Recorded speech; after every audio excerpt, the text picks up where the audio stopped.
Katika taarifa ambazo tumezipata hii leo, mwenyekiti wa Chama cha Demokrasia na Maendeleo Tundu Antipas Lissu amefikishwa mahakamani kwa ajili ya kusomewa uamuzi mdogo kuhusu maombi yake ya kuunganishwa katika shauri la kesi ya madai iliyofunguliwa na Said Issa Mohamed na wenzake dhidi ya bodi ya wadhamini pamoja na katibu mkuu wa Chama cha Demokrasia na Maendeleo, ambayo iliwasilishwa Mahakama Kuu mwaka 2025. Ikumbukwe Mheshimiwa Tundu Antipas Lissu aliwasilisha maombi ya kujiunga katika kesi hiyo kama mdau mwenye maslahi. Shauri hilo linalohusu madai ya mgawanyo usio sawa wa mali na rasilimali za chama, hasa kati ya Tanzania bara na Zanzibar, pamoja na masuala ya usimamizi wa rasilimali na haki za wanachama.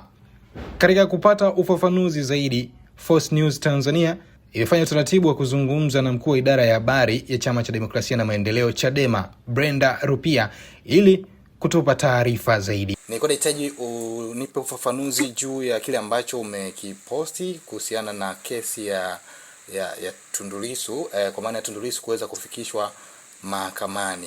Labda kwa ufupi, nini ambacho kinaendelea katika haya? Asante. Ni kweli kwamba Mheshimiwa Lissu amefikishwa mahakamani kusomewa uamuzi mdogo kufuatia maombi yake ya kuunganishwa kwenye kesi ya Said Issa Mohamed na wenzake dhidi ya bodi ya wadhamini wa chama pamoja na katibu mkuu. Of course hapa kuna mambo mawili. La kwanza ni kwamba kesi ya Mheshimiwa Lissu ilisikilizwa na Jaji Mwanga, na hivyo kisheria of course yeye ndo anatakiwa kutoa uamuzi wa maombi hayo.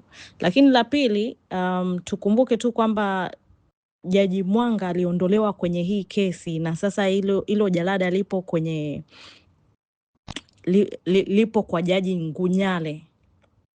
Lakini uamuzi ulikuwa umeshatoka kwamba Mheshimiwa Lissu amekataliwa kuunganishwa kwenye hiyo kesi. Hivyo wamempeleka mahakamani leo, wamemsomea maamuzi, na baada ya hapo amerudishwa mahabusu. Sasa nini chama kitafanya? Bado chama kinashauriana na wanasheria wa chama na kitatoka na tamko kuhusu hili. Lakini hii si mara ya kwanza kwa mahakama kushtukiza kesi ya Mheshimiwa Lissu. Hatuelewi nia yao ni ipi. Of course lazima kutakuwa kuna nia ovu kivyo vyote vile, lakini bado tunashauriana na tutatoka na tamko. Asante.